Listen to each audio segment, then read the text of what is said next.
Good evening, ladies and gentlemen. We are tonight's entertainment.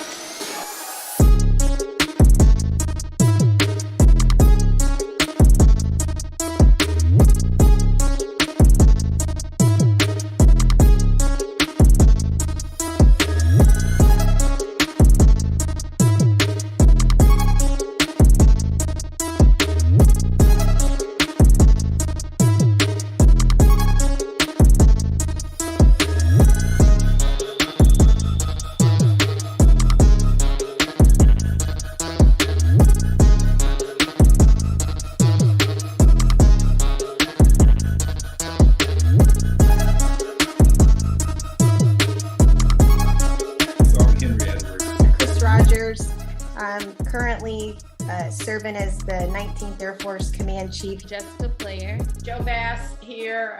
Excited to be with the Unpopular Celebrities. I'm Tish, and a lot of people call me PJ, founder of Life of a Military Child. Andy Gilbert. I'm CE by trade, but I'm everybody's Aaron. Chrissy Wiener, and I'm an aviation resource manager by trade.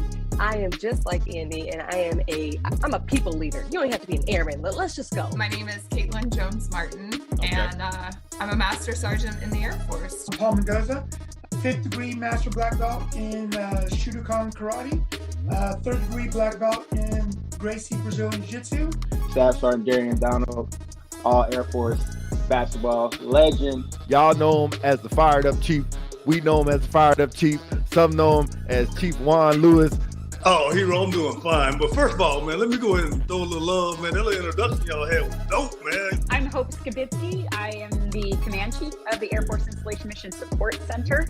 Without further ado, retired Senior Master Sergeant JCH. Jason Holloman, if we can get... Long-time listener, first-time caller. You know, I appreciate what you guys are doing, and I listen to every episode. Chief Blaze and Chief KC. First name Noel, last name Pius. First Sergeant, part of the Diamond family. What's going on? Landell Brown, these two unpopular celebrities. I'm Tara Opalowski. Angela Baker Creary, author, clothing designer, executive producer. Carlos, filmmaker, been doing it for 15 years. Like feature films, short films, music videos, the whole nine. CMS Sergeant retired, Luz Hollis. Hello, now it's just Miss Tara Opalowski. Right, so my name is Shelton Pinckney, but I go by Combat Kid. Unpopular Celebrities, I was like, okay, like I love words, but like when I started to hear and see what you all are doing, like I love it. And I love it because you all are not afraid to talk about things that we need to be talking about. Thank you for allowing me to come on your guys' platform. I appreciate the love, man. I appreciate the jokes, the energy. This was awesome, man. So this was good to kind of have that refreshing conversation with two very intelligent individuals. So thank y'all for that. Thank you guys, Mike and Pete, for having us on here. I love you both. Appreciate y'all and what y'all are doing. Unpopular Celebrities. Thank you both for allowing us to tell our story and talk about our book. Thank you guys for having me, Dominic. You know I love you, man. You've been always a big part of my family. So, man, I'm really proud of seeing what you're doing with your life, and I'm just happy to see you doing stuff, man. All right, Pete, you and Big Mike, man. First of all, let me offer my sincere appreciation for having me on the show, man. You guys do what you love what you do, and keep putting your message out there with the show because your message right there is inspiring, man. I enjoyed this podcast, and you know what? You guys exceeded my expectations, man, because the one thing I told y'all, like, hey, man, don't waste my time. Let's keep it real. I appreciate y'all for having me on here, man. This is a good experience. This is like my first time, like, actually on, like, a Facebook Live type thing. Like, it's dope. I appreciate y'all hitting me up, man. Some great conversations. I definitely watch y'all's episodes, man. So anytime, man, y'all want me to jump on, hit me up, and I'm always down. Keep doing what y'all doing, though, man. It's entirely my privilege. I really appreciate you guys having me out. It was a ton of fun. Pete, Mike, always a pleasure, man. The way you guys have ascended in your programming, man. This is always a great venue to talk about anything, whatever you want, and it's no holds barred. I love it, man. Appreciate it. Keep doing what y'all doing. Unpopular Celebrities. Got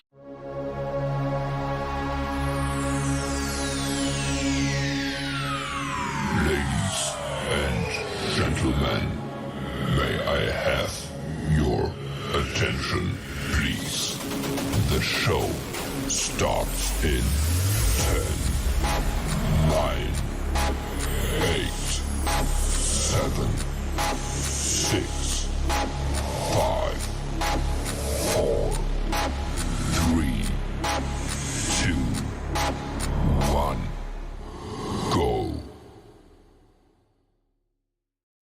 What up, unpopular celebrities? As you see, it's just me by myself right now. We waiting for Philly DC to get himself together, per usual. If y'all are tuned into the show, y'all know there is really no difference than a regular day and a Sunday that we record. We're waiting for DC to get himself together. So that's where we're at right now with the show. But we should have a good show today. Interesting topic that we have. And we'll see what happens. Welcome back to the show. Okay. You know what? I For don't know everybody in the audience, first of all, let me apologize for the guy that you see on the other side of the camera. And here's why. Talk about yourself? Oh, well, that's fine. You know what? Guess what? Well, what you're doing yeah. right now. This I is the didn't do that. before You did accident. that. I didn't touch a thing. I'll fix it though. I didn't do because that. Of course I can fix Okay, it. there you go. All right. So, as I was saying, Man. let me apologize to the person. Well, not the person, you guys, because one of us in here is hyped up. I'm hyped up about every show.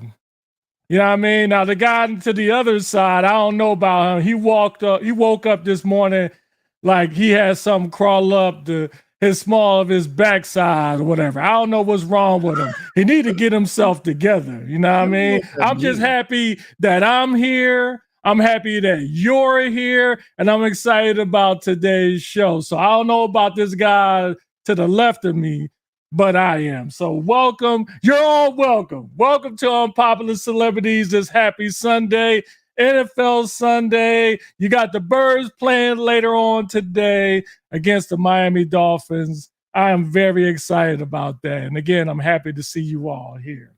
Technically, I'm to the right of you. But, sometimes we don't, we got to put up the L's to know our right from our left. So technically, I'm to the right. But hey, we all make mistakes. We all make mistakes. Really? He's trying to do something on his little keyboard, little thing. It takes a while. You can tell. Like you would think a professional would have it set up.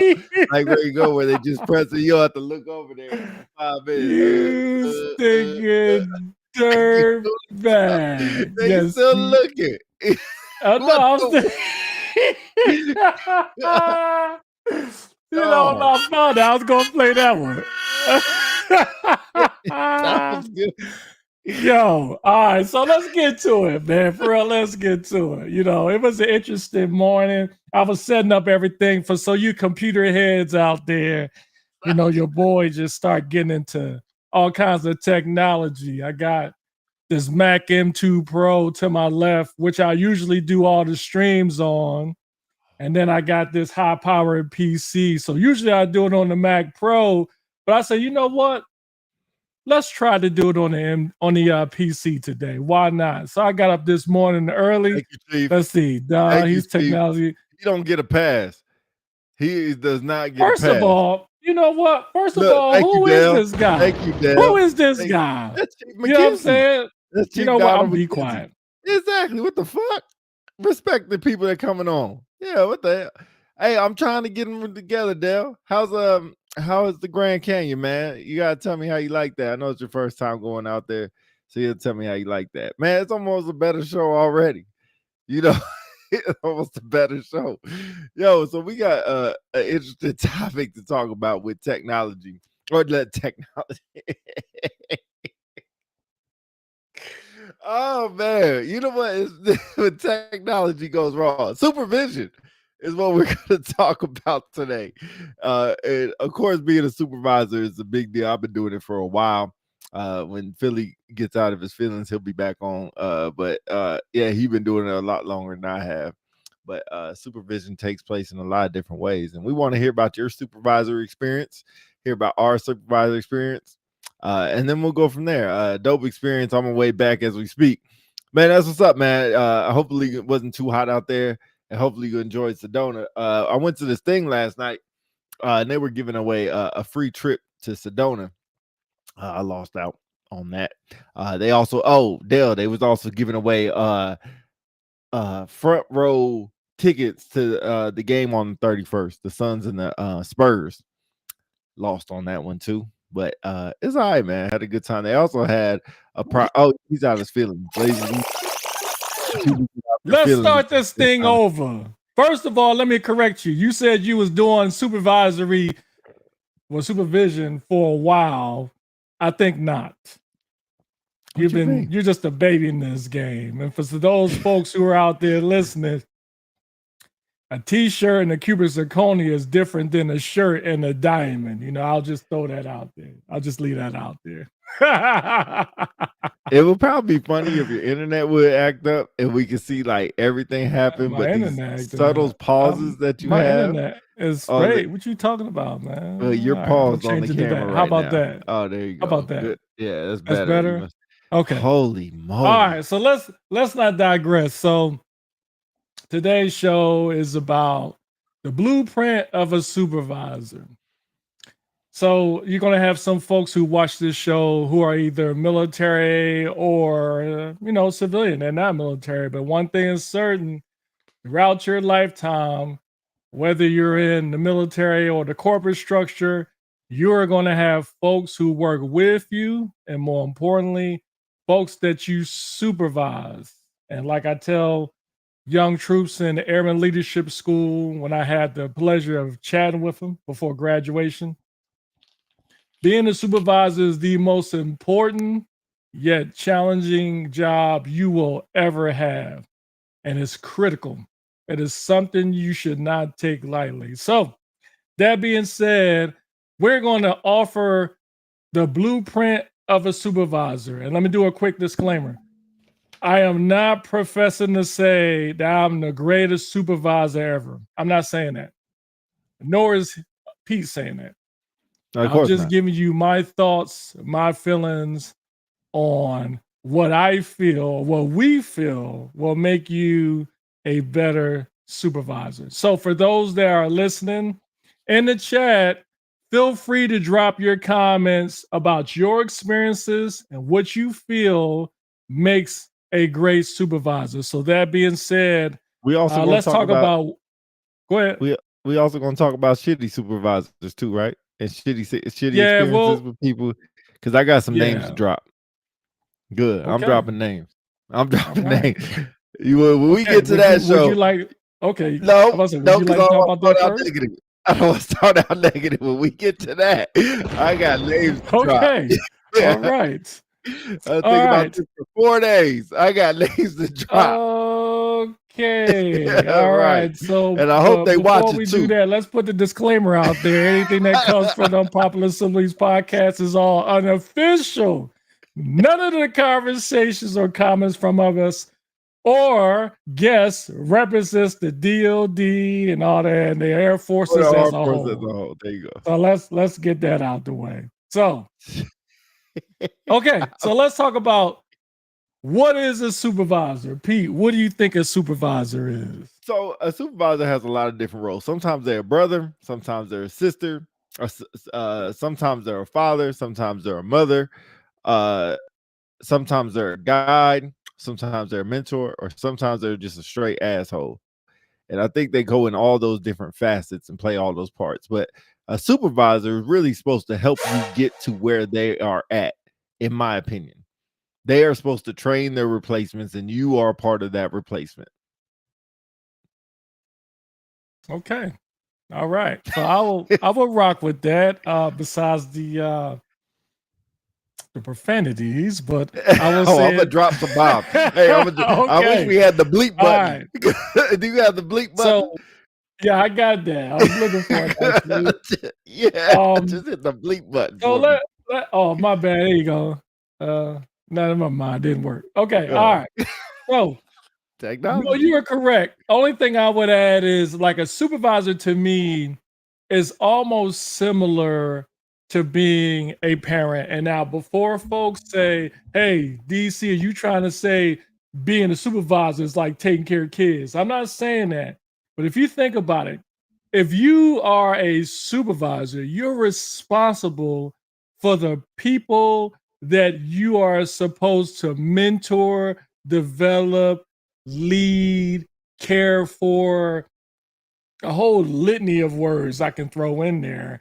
And you play a critical part in their success and failure. So you think about it. As you were coming up in life, outside of your mother and your father, you had teachers, you had coaches, you had folks that maybe you worked for that would help train you and develop you on whatever you were trying to do at your time. In fact, I mean, think about it. I remember some middle school teachers, high school teachers that played an impactful point in my life, and they weren't my supervisors, but if you think about it, they were responsible for me in some aspects. So that's why I think as a supervisor is, in addition to what you just said.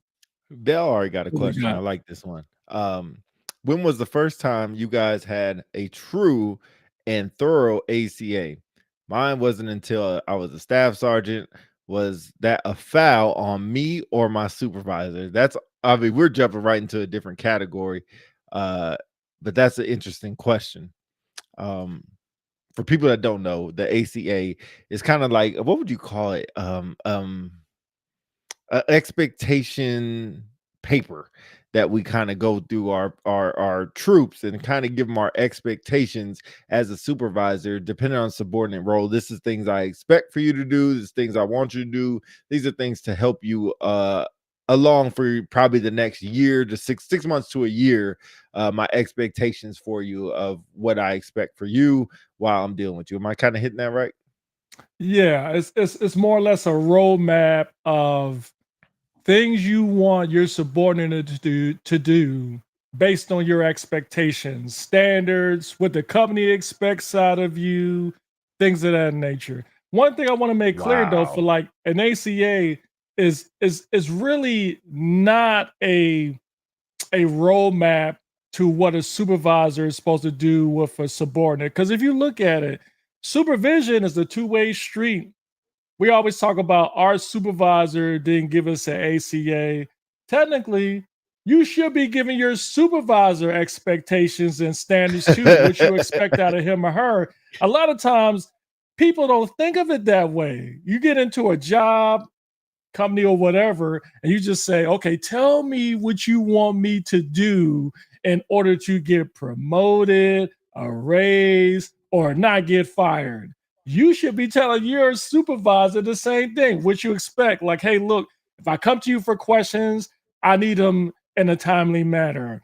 I need you to set a good example. I need you to be the person not to withhold information from me. I need transparency, all summed up into one. So yeah, so ACA is important, but you got to tell supervisors what you expect out of them too. Okay, let me rewind that, because first thing, it's funny because Chief McKenzie said he was the senior math sergeant, and Chief Math Sergeant Samel Brown gave him his first one. And Samel Brown just commented on Dell's point to, was that a foul on me or the supervisor that he didn't get one until a staff sergeant? And Samel Brown said both, but more on the supervisor. So I agree, but according to our AFI, which is our instructions, it says it's the ratee's responsibility to ask for the ACA. Is that not true? Yeah, I don't. It may say that, and I think you're correct, but I agree with the OG Samel Brown, man. Like, So interesting that you agree with him, because I remember being marked down, and of course, the first thing we marked down. I know how people say about the marked down comment. Just ride with me on that. And subordinates love to go back and go say, "Well, I didn't receive an ACA, right? I didn't receive a feedback, whatever you want to call it." And the supervisor usually said, "Well, it's your responsibility to ask for one." I guess you those know two what? things This is don't really crazy. correlate or go together, or what? Yeah, this is crazy because I knew. Why do you keep doing that? Stop. Oh my God. Stop touching stuff. Look at this. Stop touching stuff. All right. So here's the thing. I don't agree with it because it's a two-way street.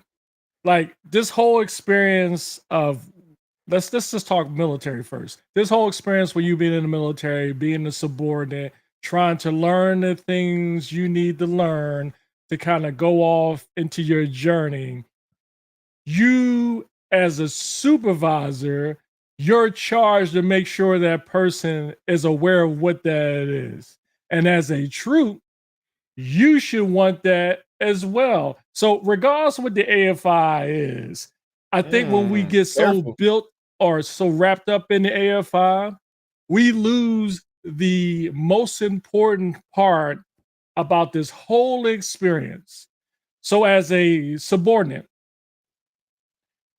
you should be concerned because every day everybody wonders if they're doing a good job, right? That's right. I mean, every day. I mean, I was just out with my boss at Ohio. I was just in a conference, just receiving information. And I'm thinking, hey, does he believe that I'm taking enough notes? Is he expecting me to ask questions? But you can wonder all you want unless you ask the person in question.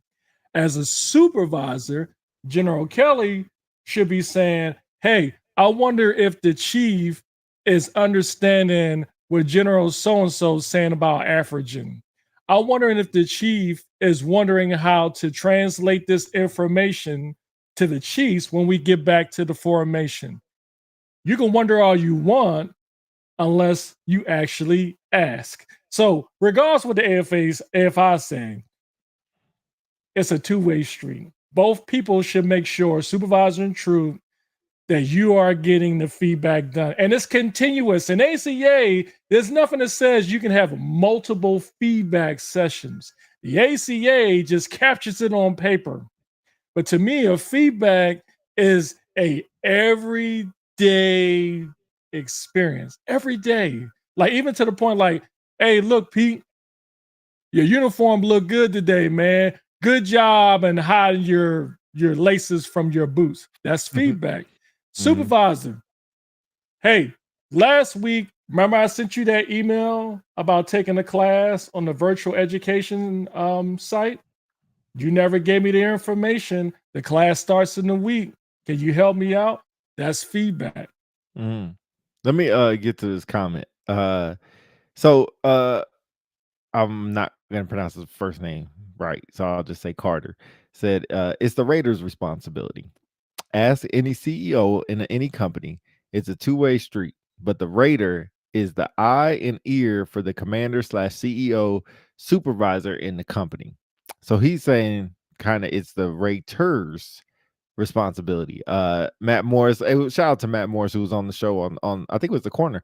Came out, or no, it was last show. I can't remember. It's the corner, maybe. Many people have never had an ACA, so they don't know to ask for what they never had. I agree with that. Okay, so let me respond to Matt Morris. And yeah, shout out to Matt Morris, man. So here's the thing. When you say most people have never had an ACA and they don't know what to ask, those same people, when they go many to people, not most people, or many people, those many people, when they go through the drive-through, a restaurant they never went through, do they know what to ask? Some people would say there's a menu there, right? Okay. You go into the store and you say, hey, look, I want this specific computer with these specs. You do your research, right? You kind of know what you're asking for. So case in point, when you, I don't know, go out on a date and you start dancing with somebody, hey, am I holding you too tight? And do you like the way that I'm digging you? Now I'm trying to put an analogy together. No. Somebody tell me in the comments if that makes sense. Are two totally different things. No. Walk with me. Just wait. Pause. Just walk with me. Just walk with me. I just have this thing, and this is my personal opinion. When people say they don't know, I think what they're really saying is they want somebody to tell them. And in some cases, they do know.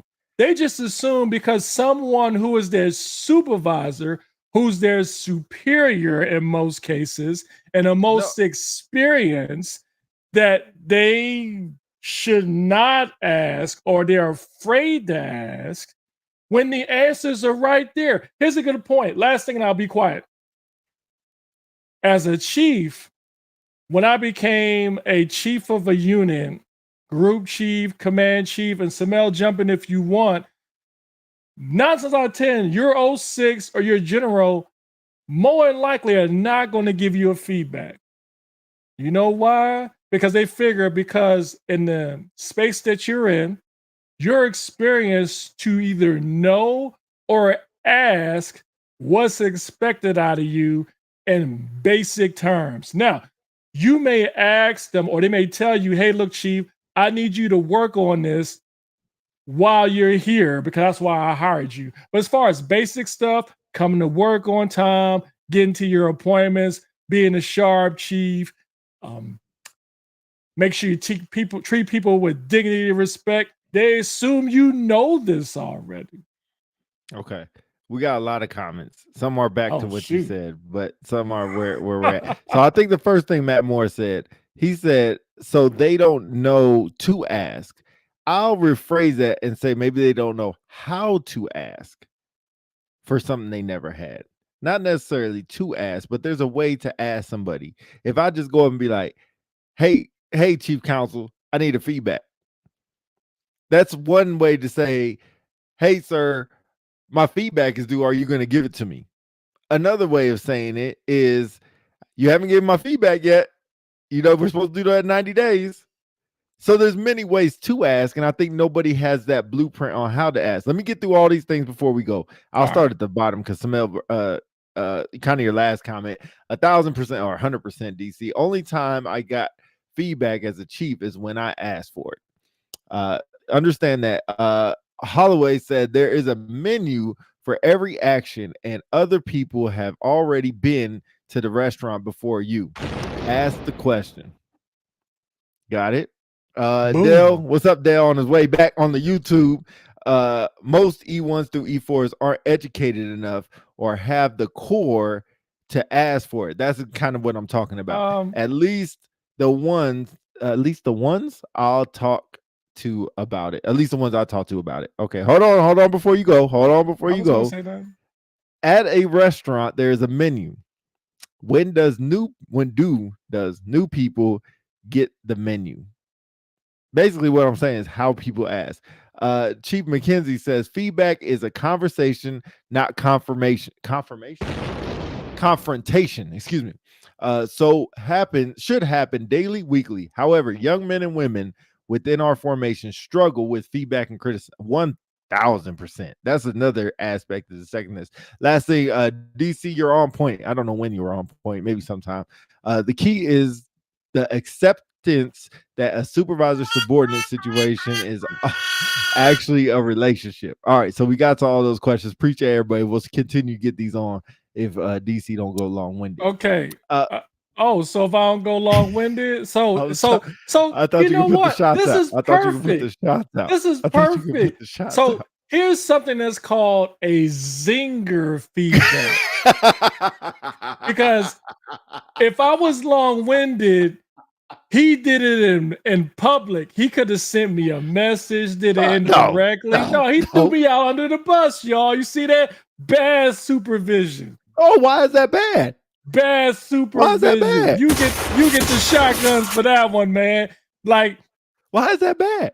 I'm out here on an island and I am being long-winded, and you don't say anything but like, hey, Chief, you know, we've got a lot of comments in there. Let's unpack them or whatever, or send me a side text message. You just zinged it in front of everybody. Roll the bus over me if you want, but that's fine. He said, how about the blueprint to being a supervisor, fellas? I didn't mean for that question to stretch. I agree. I just want to say, Dale, what's up with your pig logo, man, of Kanye West? What's up with that? Look at it. He look like Kanye on there. That's what I'm saying. What is that? Okay, I digress. Samel Which one do you want me to address Samel first? should be on live. Best supervisor I ever had in 20 years, and he has a sweet Facts. beard for these days. Facts. Yeah, Facts. we've been on the show. We have to get him on again, man. Let me in as a special guest. DC, up to you if you want to do that. Actually, yeah, we can do that, but give me a second because there's one person I wanted to get on here. I don't know if he's available, but the first Facebook post I put out on supervision, at least my feeling as a good supervisor in my career, was Joe Harris. So he watched the show from time to time. He was the first picture I profiled on the Facebook page. Yeah. And I wanted him to get on and do a little quick 5-minute spiel on what made him a great supervisor. Because I don't know if you noticed, but there was a lot of people that chimed in on that pick. And this dude's been retired for, I think, 10 years? Yeah. I mean, man, that's just something. But anyway, yeah, Samel, we'll send you a link. We'll get you on here in a second. I'll work that now. Oh, wow. Okay. Hey, Samel, cross your fingers, toes, everybody else, say a prayer. Because he's gonna try something technology-wise, and we're gonna see what happens. Good supervisor. You know what? That's a good one too. I'll get to that too. You're making my whole point so easy. So easy. Okay, so we were talking about some blueprint stuff, right? And I guess when you talk about a blueprint, you talk about some good things. Like I guess when you talk about different characteristics to be a supervisor, and there are too many, and he just went out. And once again, he just touching stuff. Like it feel like I need to do it myself. So it doesn't happen like this. Like this is ridiculous. So now I'm here by myself. And now I'm just talking about supervision all over again. And we'll wait for him to get back in. So I think I was gonna ask the question about characteristic. What characteristics make a good supervisor? Number one, trust. And right behind that is honesty. Now, you have to have trust as a supervisor. Oh, here he goes. Goodness gracious. Stop touching stuff. Continue on. You said what? I said continue on. I'm listening. So I was asking about characteristics as a good supervisor, right? And the number one thing I said was trust. And right behind that is honesty. But you have to have trust. You have to be able to gain trust and in a timely manner, and also be able to be trustworthy with a lot of information. The other thing you have to be is honest. And now with the honesty is kind of a trip, because like we talked about, like how upfront can you be as a supervisor? How honest can I be? Can I just say it whenever I want and be brutally honest? Or do I kind of have to, like, as you see DC likes it, he likes you to tap dance around what you try to say, but also get the point across. Me, I'm just like, tell me straight up what's going on. If I'm effing something up, I want you to tell me, Pete, you effing. I don't care if you say it in public. I don't care if you say it at a commander's call. But there's a other side to that. The other side is, if I'm doing something right, you better give me that same exact energy. I don't care if you do it at commander's call. I don't care where you do it. It just better be the same thing. Funny thing about trust is you have to, you have it till you don't. I 100% agree. It's easy to lose. And you know what's crazy about that, Chief, and I'll shut up after this. You don't even know how or when you lost it sometimes. It's like one time you have it, you do something wrong or do something somebody don't like, and all of a sudden you lose it. Like you had no idea what happened. So yeah, you're right. And it's just I think Chief, I think you used to call it like I forgot what you call it. Like when you give money, you got to continuously like water the plant. Like you might mess up a couple days, you might forget to water the plant a couple days, and that don't mean you just quit. Like you got to continuously to get things, give things to get things. But last thing I'll read and I'll let you go. Doesn't that sound like a good relationship, which is a good supervisor subordinate relationship? Just call me RC. All right, RC, I got you. I appreciate that. Yeah, I guess I agree, man. Like, but that's what I like as a troop. Other troops might not like that, and being able to balance that as a supervisor, when Philly says the hardest thing you'll ever do is understanding who and how they like information and giving it to them. And now if you just wait for a year and try to figure that out, you're going to lose them.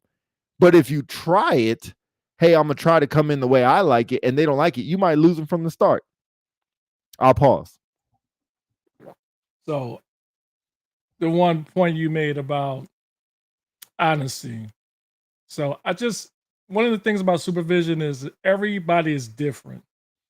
We're all different, and we all take responses differently. You may like someone to tell you, Pete, you're effing up, you're an F up, which you heard many a times during your journey in the Air Force. So you're good with that.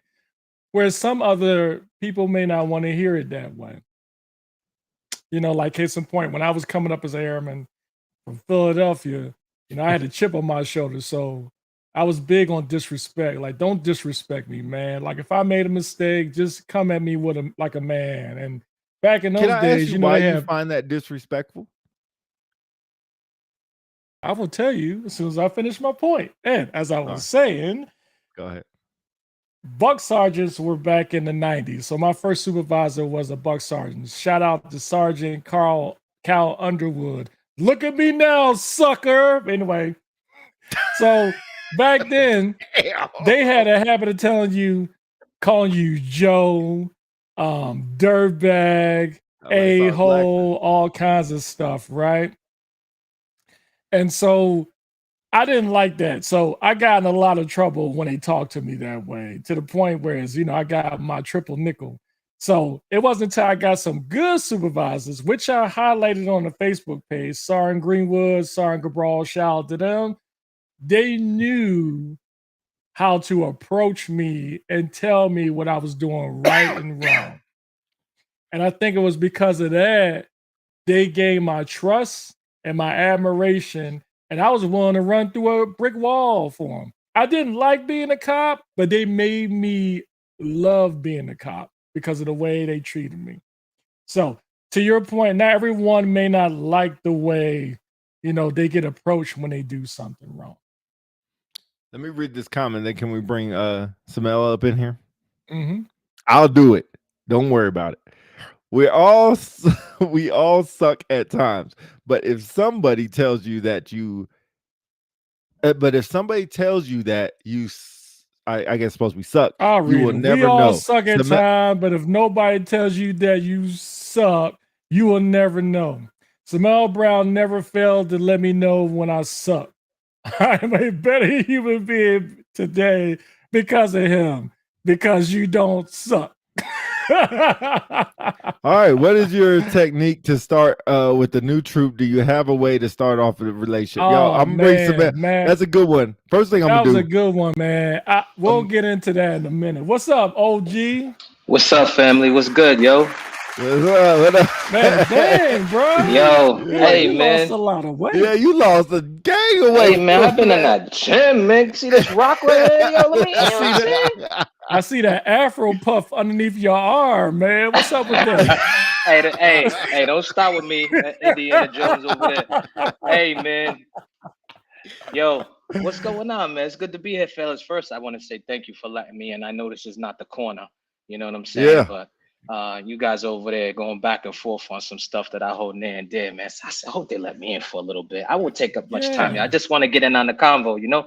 Yeah, we appreciate it, bro. Go ahead, Do Pete. y'all mind if I get out and just run the show for a little bit while y'all two go? Because I want to hear y'all. Good. Yeah, no worries. Yeah, let's go, man. Let's go. Yeah, yo. Yo, Samel, so DC. this is... Go ahead. No, go ahead, bro. Go ahead, please. No, I was going to say, when I was doing the outline for this, I was like, we're not going to be able to fit all this in 60 minutes. Yeah. So the idea is to do like a segment maybe once a month. But anyway, I thought about this show being just the initial part of what is a supervisor and what makes a great and a bad supervisor. So I'm curious to hear your thoughts. What do you think is a supervisor and what makes a great supervisor and a bad supervisor? So let me first say this, bro. Supervisors don't have all of the answers, right? So they need troops. They need airmen to help them develop. You know what I'm saying? I never wanted the shiny penny. I wanted the troop that had challenges back home. I wanted the troop to have issues because that's how I learned. You know what I'm saying? I didn't want just the easy street. So, you know, when you talk about what makes a good supervisor, first and foremost, I'm a true believer and I'm a firm believer in, you got to have a relationship. If you have a relationship with somebody, then by all means, you're going to do whatever it is to make sure that you build on that relationship, whether it's to tell that person that they're not doing a good job, or whether to tell them that, hey, this is where you need to improve. And oh, by the way, because I trust you, you tell me where I need to improve, right? It goes both ways. So I want to go back to what Dell was talking about, right? And Dell was like, asked the question, whose fault is it? Is it my fault or is it their fault? Ultimately, it's my opinion that the supervisor has to guide and give that feedback and give those expectations, right? So it's on them. But if the supervisor wasn't doing that, and in case in point, and you're in my situation, when we're chiefs, I had to go up to my 06s and I had to tell my generals, sir, ma'am, I need a feedback because I need to know what you expect from me. I know how to maneuver and execute as a chief master sergeant, but what are your expectations of me? What do you want to see from me? Because if you're not telling me that, I think that's the worst thing that you can go in a relationship with unmet expectations. And we had this discussion once before when I was on here. So, a great supervisor is going to be the person who's going to give you that feedback. And it doesn't have to be formal, right? It could be when you're sitting at lunch, on the move, whatever the case may be. You know what I'm saying? But a horrible supervisor is the one that always is looking out for, how can I get promoted? You know what I'm saying? Me, what can I do? They'll be the first ones to let you know, I'm the NCYC of X, Y, and Z. I got this many troops that I supervise. You know what I'm saying? But but real talk, what have you done to develop those troops? What have you done to sponsor those troops? What have you done to mentor those troops? You know what I'm saying? And there's a difference to every one of those things I just said. Mentorship is different than sponsorship, is different than just regular development. There's phases and there's levels to that. You know what I'm saying? And folks really need to understand that. But Absolutely. that's my feedback, bro. Good stuff, man. Yo, Hey, so pause. OZ Chipper OG coming in late to the corner. We got Jess. The player. What's up, girl? Nothing much. I was just listening to him preach. It felt good. What's up, sis? What's happening? Good. Good. I love so, Jess. Hold on. Like you be in tune and still be laying down the law of how it should be. But yeah. Trying. So, Jess, let's hear your take on it. What makes a supervisor a good and a bad supervisor? I guess apparently, because I'm not on Facebook anymore. I guess I needed a supervisor earlier this week since I made the effort to go see your NCO page.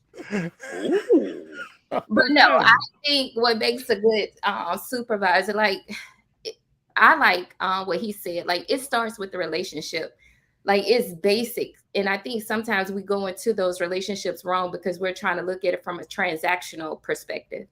I wholeheartedly love transformational. I love to see, like you said, I was the one always rough around the edges. I was supposed to get kicked out my first enlistment, but I love that people didn't give up on me. I love that people were hard on me. And what I mean by hard, they weren't disrespectful, but they didn't give it to me. I had to work for it. And I think it made me feel good as well. But looking at their faces at the end of what I did accomplish, it was like the mom and pop. It's like I made them proud. I made myself proud. That's right. Yeah, that's a good point. I think only thing I would say about relationships is I think people get that, it's funny when people get airmen. They're like, yeah, I got 2 airmen. These are my troops or whatever. And they're so hell-bent on showing their airmen how much they know and how successful they were or are. And they forget, this whole point about supervision, the whole experience is an opportunity to give back. Because you think about Joe Harris, that guy I profiled on that page, his legacy lives on. Samel Brown's legacy lives on. Jessica Player's legacy live on. there's folks who are getting promoted in positions and situations they never thought that it would be in a positive sense because of the mentorship of you three people. And to me, that's what supervision boils down to, is being able to give back to the enterprise, whether it be in the military or in some corporation. Everyone who has been successful in life has had some type of a good supervisor or mentor in there. Or through trial and error, right? Experiential learning is the best learning. You know what I'm saying? I remember I was D, and I'm dating myself, right? I'm gonna go back to when we was out on a phase 2 exercise, ORE, you know, and I'm out in the field, and this is back in the day when we used to dig DFPs, right? So I never forget, I had a real good friend of mine, and I'm a rookie, man. I think I'm a one striper, and there was a senior airman who had a line number for a staff sergeant, and we're out digging these foxholes and running comm wire for the TA-312 field phones and stuff. And the wing commander, the base command, back in the day, they were just base commanders, right? So the base commander comes out. So you got this full bird, and it's me, and we got the senior airman who's got a line number for staff sergeant. And no, disregard. He was already a staff sergeant. He was already an NCO, right? But he and I had a good relationship. He was from Massachusetts. I'm from Rhode Island. So this is a point where I didn't understand personal and professional relationships and the difference between them, especially when you're in the company of those that are senior ranking than you. So the wing commander is asking the NCO some questions. You know, he's answering, he's firing back. And then he talks to me, the base commander, and then I start referring to the NCO and his first name, talk about, yeah, me and him out here digging these foxholes, and I'm sitting over there, and I'm telling you, like, we were cool, but when the wing commander left, the base commander, my friend ripped me up and down both sides of my body and said, bro, don't you ever embarrass me like that. And I'm sitting there like, yo, what are you talking about? I didn't understand the relationships. I didn't understand that his rank as an NCO, mine as a subordinate, you know, as an airman. And I'm telling you, the reason why I bring that story up, and I think a lot of us can go back to a story that kind of made the light bulb click for us. And that's one that helped me, because it taught me that there's a big divide between tiers, airmen, NCO, and senior NCO. You know what I'm saying? And you have to understand the difference between them. And I know we're talking about relationships and supervisory, but understanding the difference between those makes all the difference in the world. Our relationship got way stronger, but I learned a lot about just being in the United States Air Force and the structure and the hierarchy and authoritarian style leadership and everything that goes along with that, you know? So I guarantee you, as a supervisor, I'm better because of situations like that. And while it's important to say a supervisor can help you, you know, develop you, and I mean, there's situations that you also have to take from that help give you feedback on where you need to be in your professional development. Jill's put over here saying being available is crucial asset for being a good supervisor as well. I love that, because, you know, we always talk about investments, and it's always like monetary, like real estate investments, IRAs, but that is the biggest investment that you can have with people, is your availability of time, energy, and effort. Because I'm like you, I don't like calling people like my troops or my airmen. I'm like, you know, my coworkers, like, because that's what they are. And I like what y'all say, like, we're literally trying to teach them how to replace us. And that comfortability right now is not there. Like, I'm not comfortable to say, like, they are ready to replace us in the manner that they need to help defend our nation. And I think, too, it's because we haven't been able to establish those relationships with them. Sometimes we want to teach them, like, what we've been through, but that doesn't work. And it's like generational, cultural aspects. Like you said, the people that are our legacy. I think about Max Ben Bond, like he was my ALS student, promoted to what, Master Sergeant in Security Forces, and now he's about to be an officer. Like I think about people, I know, but it's like you get those people and you just become a facilitator of resources for them because our position affords us that for them. Yeah, I love that part where you said about not relationship, but like being comfortable with your subordinate. And to Samel, to your point, it's kind of getting a little bit further out from another show about leadership and followership, because everybody want to be a leader, but nobody wants to be a follower, right? At least not a lot of people. And I think like if you have that good relationship with your subordinate, I always tell people, like, I know Holloway's on here somewhere. I used to tell them all the time, you got to know where the line is. There's a line you do not cross. Like I've had really good commanders who were my supervisor, like this general now, right? This 2-star general. We can joke around and everything we want, but there's a line I will not cross. Even if he asked me to cross it, I'm not crossing it. And that's because for respect for him. Yeah, he never makes me feel like beneath him. We're equal. Yes, he's a 2-star, and he doesn't have to remind me he's a 2-star. And when we're out and about, I'm never going to get ahead of my boss.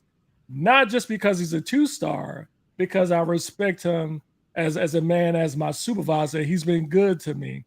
I think a lot of airmen today don't follow that same suit, not because they're being disrespectful, because they don't have a respect for their supervisor. Agreed. Like these airmen in the dorm, what I like to call the airman resistance movement, and they're talking about all the leadership, like, oh, Sergeant so sucks. That dude's a dirtbag. But there's always that one NCO.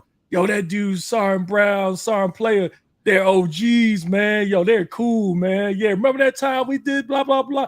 Yeah. Those are the people that are going to make sure you do not fail. You could be out in the field. You may not know a specific position or decision to make. They do. But guess what? They going to make sure you don't fail because they respect you. So, yeah, I love that. Hey, let me I want to say something real quick that Jess talked about, and you just alluded to it too, with the relationship of you and your boss. One of the things that I think is important with a supervisor subordinate relationship is understanding that, you know what I'm saying? I understand that I'm a supervisor and I have more rank, but you don't work for me, right? We're co-workers, you know what I'm saying? I work with you. And if anything, I work for you. You know what I'm saying? And I think that draws a distinct line in how people approach a supervisor subordinate relationship. You know, it gets to a point where they respect you so much that they'll go out and do anything for you. They're not going to let anybody talk bad about you. Not like I care about anything like that, but it's just the type of alliance and allegiance that you establish by just respecting people in a certain kind of way. And when you have a respectful relationship that's built on trust, I'm telling you, like, that's where it flourishes, and that's where the relationship comes into play. So Jess, I appreciate when you said, these are my coworkers, not like these are my airmen or these are my troops, or, you know what I'm saying, these people work for me. Nah, I appreciate that, because that was something that I held near and dear to my heart. But Samel, I kind of operate with you and what Faith just put in the comments as well. It's like when stuff does happen inappropriately, like, talk to them at that time, because I think sometimes we miss those experiential moments where, you know, because some people need to learn in the moment, but it's how you convey it. And even to Faith's point, like, I remember just holding the line with another senior NCO. You know, I'm a chief, but this person was a senior. And I think, you know, once you're able as a leader to utilize discernment and you see that this person they're driven by motive, they're very manipulative. My job is to give you that tangible feedback that no one else has probably given you. And then to your point, that's what I did. It's like, oh, chief player, you can't work for her. No, you can work with me. But when I can see through your BS and how you are out here trying to pad your own resume, but your people are suffering, like, I am going to hold your ass to the fire, because it's just like money. Like, there is no competition when there's no comparison. Like, I got mine. I'm just trying to make sure you get yours by the right means. And it blows my mind because she is like that, by any means necessary. But I'm like, Mike X said by any means necessary, but it should have been like, you don't know if he was talking about by email, by going over there to that person, sitting down with that person, but not at all costs. And when I start to see like that member's flight deteriorate at their actions, it's like, I got to hold you accountable. And it's like, why can't we just be good coworkers and teammates to make the mission happen? But when your people are constantly in trouble, it's you, because you're not doing what you're supposed to do to help groom them or develop them. Yo, let's flip the script real quick. So let's talk about empathy. I think we all agree. What you do with Pete? Oh, he said he didn't want to. He over there, man. No, he ain't doing nothing. He here. I'm just letting y'all do y'all thing. Look, stop touching stuff, DC. Oh my goodness. Oh my goodness. Yo, let's flip the script. I think empathy is we all can agree empathy is a critical trait for a supervisor to have. What are your thoughts on empathy? Ladies first. Thanks, brother. I think empathy is, I mean, again, it goes back to emotional intelligence. A lot of people, like, I just hate that we had to put it in our standards now. Because I look at empathy as being something that is human decency. Like, that's my job to show you. But too, like, being from the South, like, something that resonates so much with me, my granddad would be like, don't treat me how you want to be treated. My granddad said, treat me like you treat God. And I'd be like, God, now, like, that's gonna be pretty hard, you know, because you zipped and booted. You're watching your actions and behaviors and decisions. But empathy is just sitting there sometimes. Like, I think we allow our rank or positions to come into the area when we're trying to use empathy. Because sometimes people just want you to feel it. They don't want you to fix nothing. They just want you to learn to listen. That's how I view empathy. So for me, I think empathy is not a learned trait. You know, I think it goes back to exactly what Jess said. And that's why I was nodding my head north to south so hard. Because to me, empathy is something that is instilled with you based on your value system, based on, you know what I'm saying, where you grew up, what you've been exposed to, what you've been through. If you never was exposed to empathy coming up, you know what I'm saying, because you either have or didn't have something, then it's going to be hard for you to have empathy when you're placed in a situation because you're not used to that. It's uncomfortable. It's no different than talking about race relations. You know what I'm saying? If you don't understand that type of stuff, how can you talk about it, right? So for me, empathy is not a learned trait. You know what I'm saying? You either have it or you don't. You know, can you grow into it? Yes. Experience is the best teacher. Yes, you can, but you have to be exposed to it.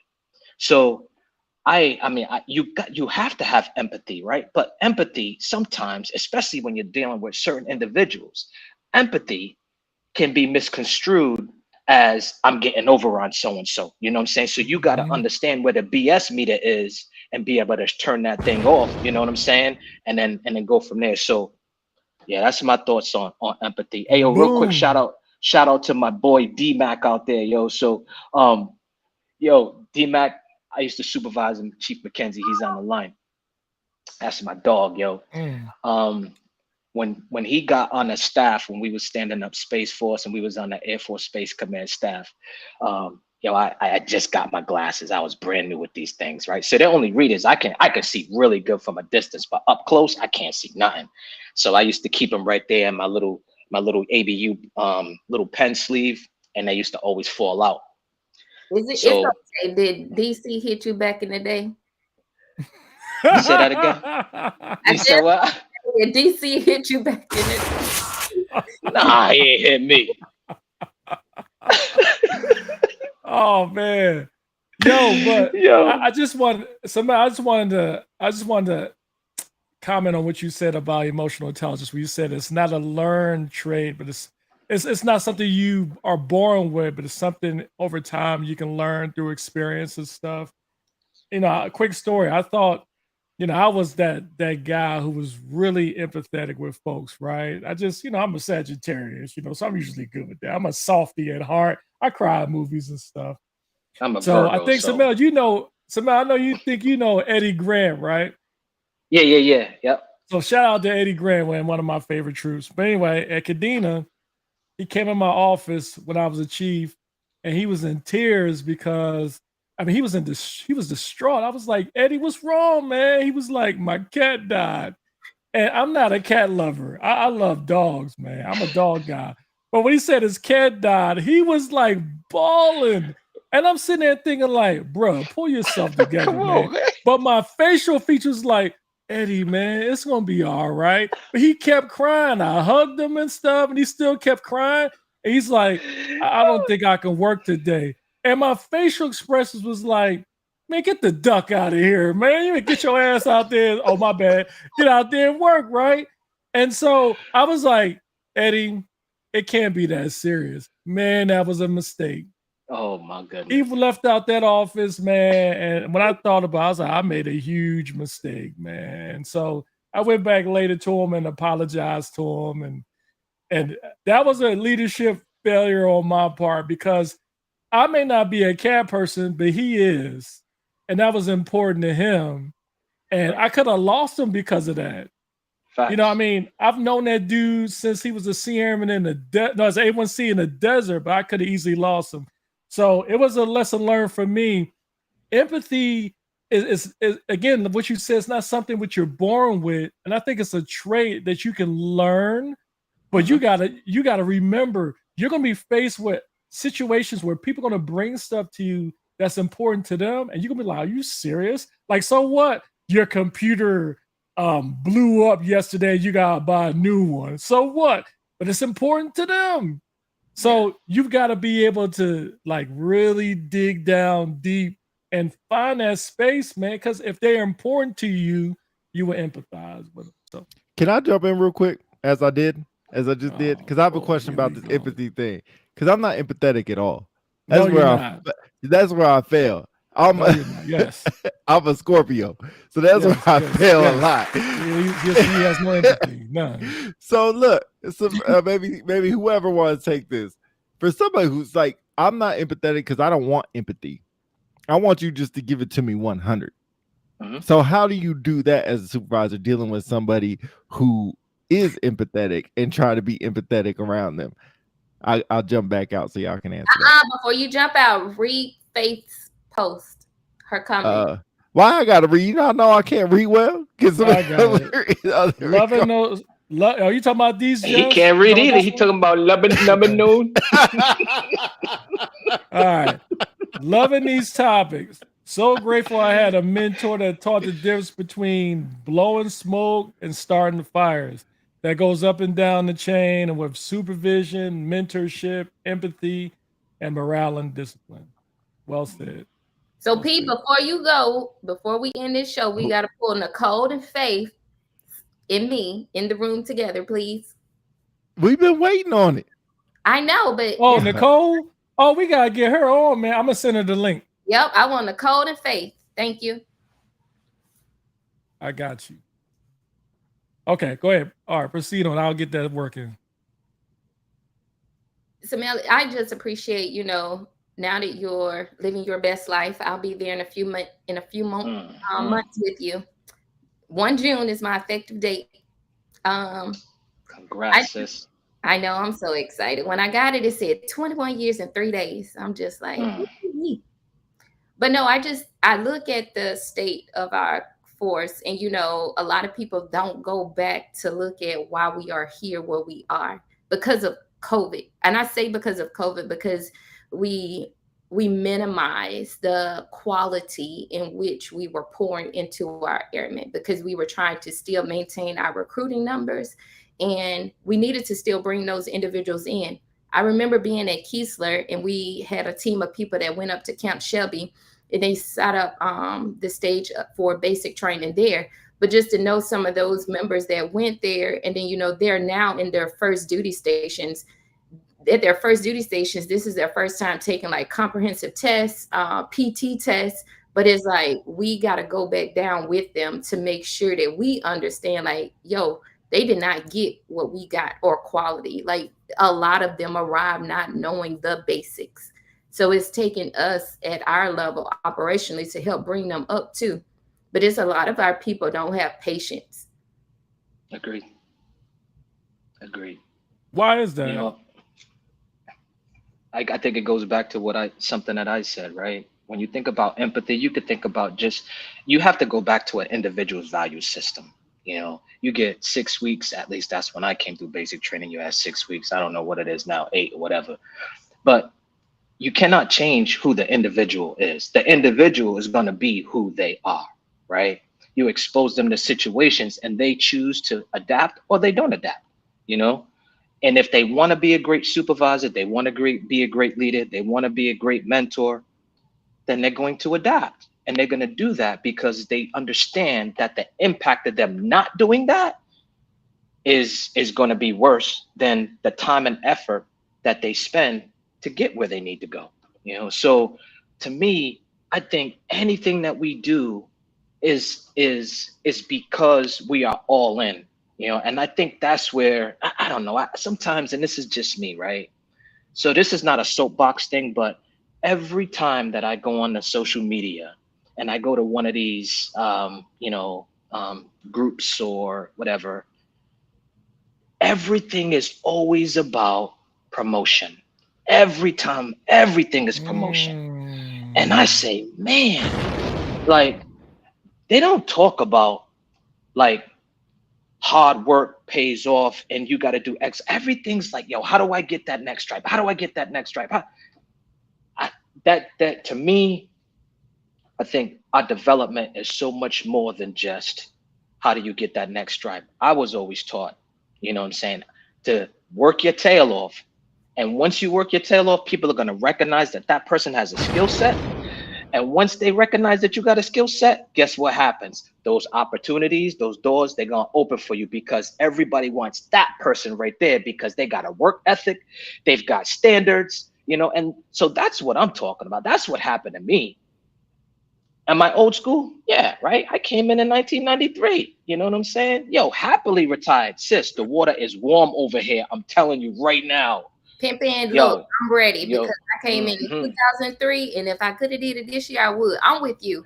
The only thing, like when I look at my development, I really wish that they did not take away the test. Like I promoted off of that test all the way up to senior. The only test I did not take was when I went up for chief because that was strictly board. I miss, like you said, having that knowing that nobody gave me this. Like it meant something back in the day because I would remember some of my supervisors would come back and be like, hey, you didn't get it straight. And I'd be like, okay, whatever. Because I was like, I'm doing what my goals, dreams, and ambitions are. But at the same time, I was killing it at my job. And I was also taking care of other people.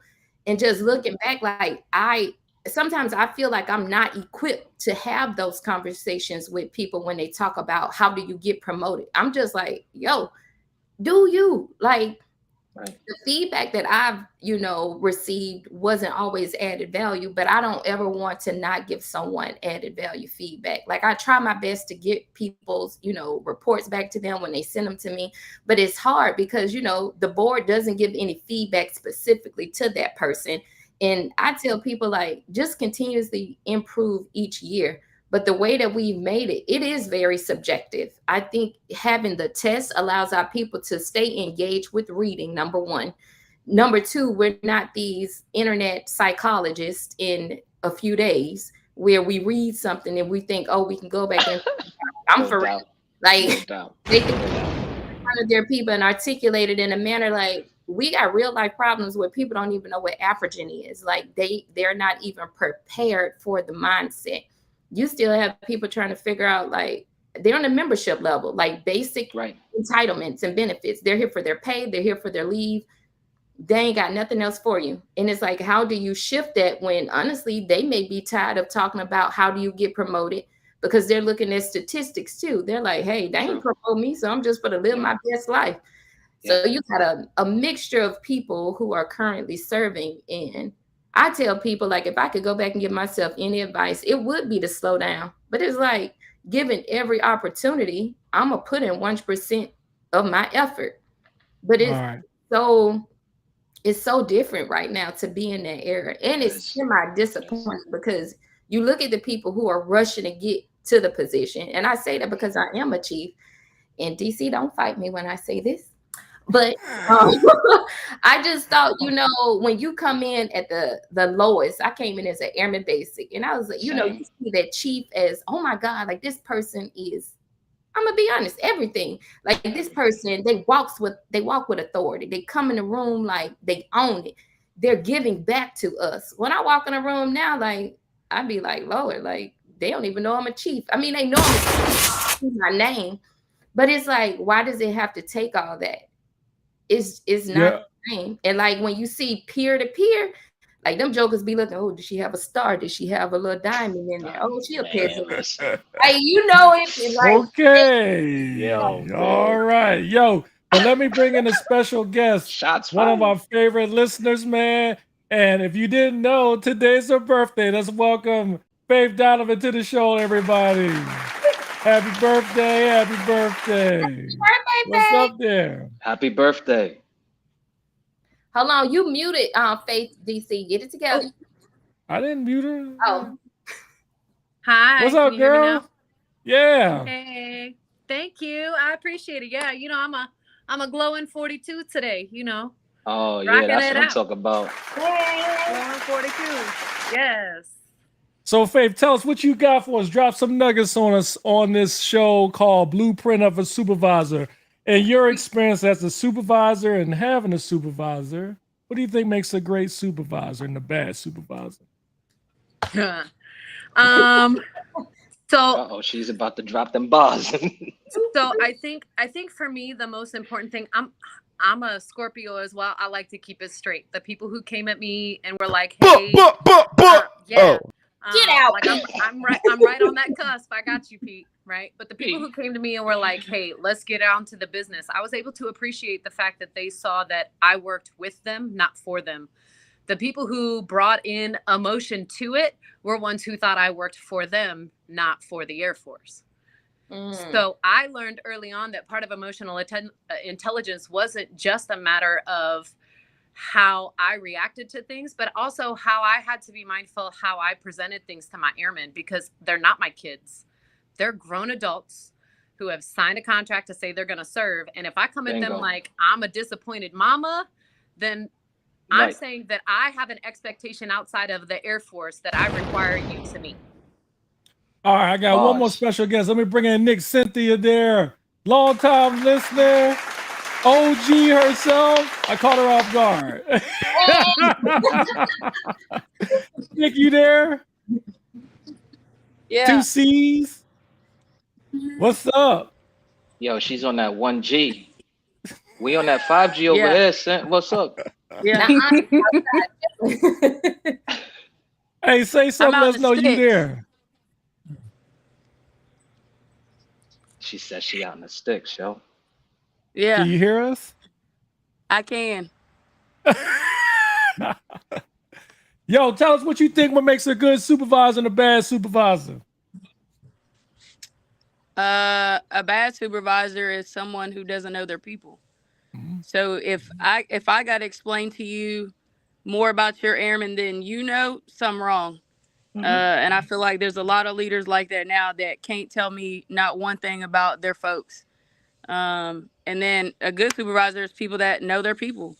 I could sit here and tell you about every single airman, staff sergeant, tech sergeant, their families, their lives, what they do, and see, I'm different from Faith because I treat them like they are my children, because I want them to know that I care, and that if something happens to them, I'm gonna be the first one next to them in the hospital room.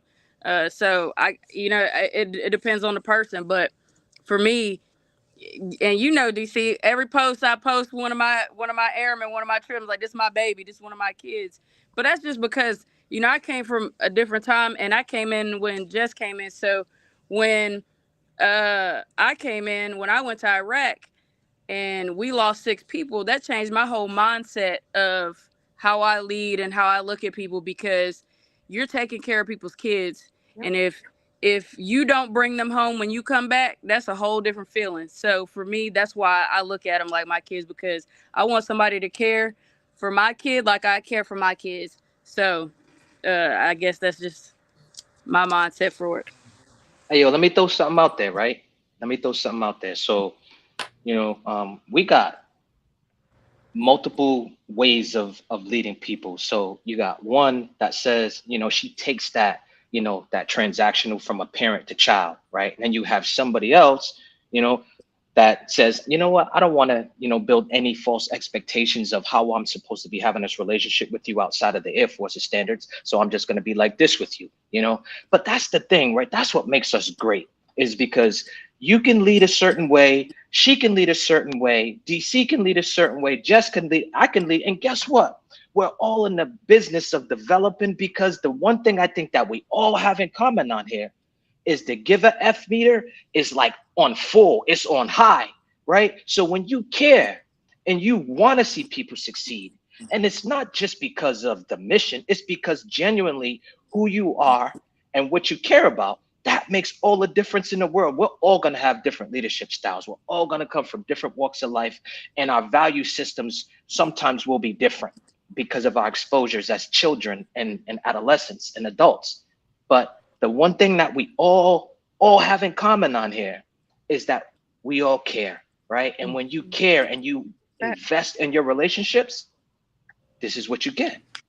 Even just talking, like hearing Faith and hearing 2C, like it's so important to understand, like you said, both of them work. And like with Faith, I could look at hers when she says she doesn't look at it from the parent relationship, because, you know, sometimes they can have perceived pressure as well. Because it's like, am I not meeting that person's intent? I don't want to be a disappointment to them. But then with 2Cs, it's like, yo, I'm your family. And people need that, because sometimes a lot of us don't come in with that family bond. And to have, it's so crazy, like to have all of us. And then, you know, when our members move to each installation and then they look for those qualities or characteristics that you gave them, they start looking forward into other people when they start the PCS. And I think that's what creates our legacies too, because they're taking what y'all have given them and then they're looking for it again at their next duty stations. So as When I we get think- close, go ahead, Faith, go ahead. No, I think too, it's important. People like 2Cs and I would work well together. Yep. Because we would be able to find the balance in our different leadership styles, right? So I think it's super important to know it took me a little while early on in my career to learn that just because Sergeant Snuffy and Sergeant, you know, Buffy did it different didn't mean that it was wrong. It just means they did it different. That's So I learned from both, right? But I think that's super important, because we all have done True Colors or Myers-Briggs or something else, and we all have a primary, but we all carry all of it. It's just, what do we lean on primarily? So I've shown up first day 2Cs. I can't do it all the time, because I do put mission first and I put my family first, right? But I don't show up all the time. But I'm glad there's people like you, so that way when I can't, you can. Yeah. All day. So as we get close to closing, I want to pose one more last question. So everyone has interesting thoughts about what makes a good supervisor and a bad supervisor. I think these days, two things. First, sergeants are overworked. Facts. And I think it's because supervisors don't do supervisor-ish. Correct. And the majority of the problems we have with a young airman today start with young NCOs, young supervisors. It's not totally their fault. You can go up the chain. Techs are not mentoring staff sergeants. Master sergeants are not mentoring techs. Seniors, chiefs, you can go on. So my question to each of you, I say, what advice would you give a young supervisor that's getting a troop for the first time? So Mel, you go first. All right, cool. So I know you're up against the time, man, but I just want to reinforce what you just said with a quick example. So I had a senior airman. This is when I was the chief out of Eglin in security forces. So I had a senior airman that had an assignment. You know, MPF is starting to blow me up because this airman is getting danger close, you know what I'm saying, to their RNLTD, or excuse me, to their final out, you know, and no action has been taken, nothing in the out processing checklist. So of course I go over there to the senior master sergeant. I'm like, yo, what's the status on so and so? Yo, they got an assignment, yada, yada, yada. So the senior master sergeant then goes down to the master sergeant, then goes down to the tech sergeant, you know, to try to get to the airman, right? What happens? It's crickets, right? I'm fire and forget. I got a senior master sergeant. Yo, I need you to take this. These are your people in your section. Long story short, get to a point where this airman is getting so close to busting their final out date. I have to take this airman, right? And this is what I wanted to do. I wanted to show them this is the type of leadership that you need to have when you have airmen. So I said, all right, you supervisor, you come with me. And we both went over to MPF, right? They needed some chiefly support in there as well because of how many suspensions were busted, and you know, so I had to go do my thing. But it was an opportunity for me to help this young NCO who has never PCS'd, had been at Eglin the entire time, and never understood what they needed to do, right? He didn't know what he didn't know. So it took me to stop what I was doing, and I was super cool with that. But it brings me to answer your question, DC. You know, sometimes you don't know what you don't know. And if you don't know, you got to ask, right? I'm not all knowing, right? I did 30 years as a chief master sergeant. Yeah. And if I was exposed to something, I know about it. But if I wasn't, I don't know, right? So you have to ask when you don't know. And I think that's one of the greatest challenges with being a supervisor, especially those headstrong ones. They be like, man, I don't know. And if you don't know, you think bad news gets better with time? Nah, you got to get out there and say, I don't know what I'm doing. I need help. And you got to have that relationship to be able to do that. So, so for me, I just think that if you don't know as a supervisor, ask. Word. All right, Jess. I agree with Samel. Like that quote that resonates with me is be the change you want to see.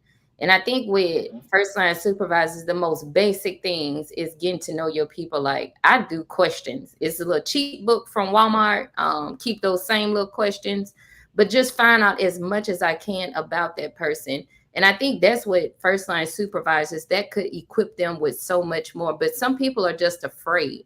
And I'm going to that person's comment, OG, like he said, that I'm afraid to be promoted because kids these days are taught by video games to kill the big boss. But I think one way for us is teach them how the human aspect is really supposed to be. And I agree with you. Like I'll go to the MPF. I know that they close at 2:30, 3 o'clock, but I'll just sit in customer service because the phone still ring. I'll pick up the phone.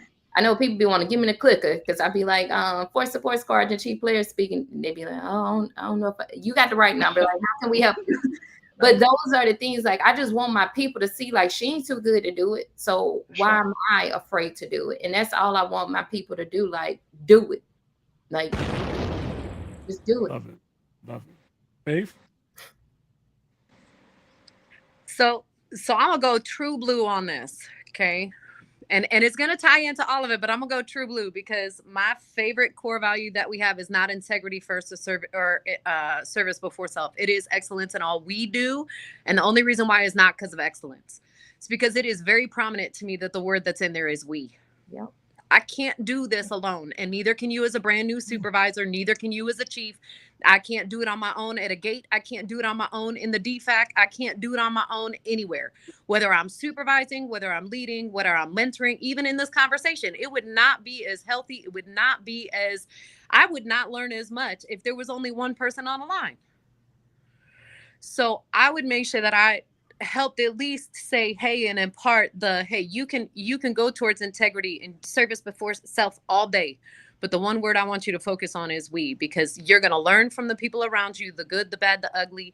You can have a million mentors and there's no requirement for rank on that, but you have to learn that you can't do it by yourself. Period, point blank. Bars. All right. 2C's, take us home. What you got? So I agree with what everyone has said, and I pretty much take bits and pieces of all of that. So like Jess said, I tell them just like I do, like when I took over as the soup, I brought every airman NCO person into my office, sat down, asked them questions, got to know them. I wrote down, because I developed development plans for each one of my people. So that's the same thing that I would tell a supervisor. You need to Number one, sit down, get to know your person, develop them by giving them a development plan. And then also the last thing, I know this sounds crazy, but the last thing is I always tell them to read the Serenity Prayer. And just so they know that not everything is going to be in your control, right? But the things that are in your control, you handle those. The ones that ain't in your control, you leave them to whatever faith you believe in, and you let whatever that being is lead you to wherever you need to be. And we're put in whatever path we're supposed to be put in, however we get there. So when we get put in that path, you just have to lead the way that you know how to. But don't be afraid to step out and find people that, because like DC will know, I'm not a defender. I'm married to one, but I will go find me a person outside of my career field all day to lead me and mentor me and help develop me, because they have a different perspective and view than what I have, and they do things differently. So always do not be afraid to go find somebody outside of your spaces to help lead you and develop you. So that's what I would tell a brand new supervisor. Yo, I just let me piggyback on that. I think I always tell people like leaders, senior NCOs, commanders, NCOs, whatever. You may be a supervisor of 2 or 3, but you're really an NCO, senior NCO, commander of everybody. Just because as a senior NCO, I might have 3 troops. That troop, an FSS, an LRS, or OG, I'm still responsible for them too. I can breathe life into them too. Like back in the day, some supervisors used to get upset, like, don't talk to my airmen. That's my airmen. You don't give them advice. Shoot, long as they getting good advice and mentorship from somewhere. I mean, we're all responsible for everybody. So I appreciate you saying that too, Steve. So, man, this was, I don't know about you, but my cup is full, man. Just all the different comments from each and every one of you. Thank you for being on here. I had a whole outline of stuff that we were going to cover, but I kind of figured we weren't going to get to it anyway. It's just, it's a large topic, and it's something we will do potentially once a month. And feel free to come on and provide your comments to that as well. Again, thank y'all for being on here. All those in the comments that watch the show, thank you for being here. Everything, look back in the comments. There's so many different pieces and bits of nuggets you can take from this that you can add to your toolbox to make you a better supervisor. We all can learn each and every day. No one has it 100% figured out. So that being said, Unpopular Celebrities, thank you again. Like, share, and subscribe. We will see you next week, and have an awesome Sunday. We are out.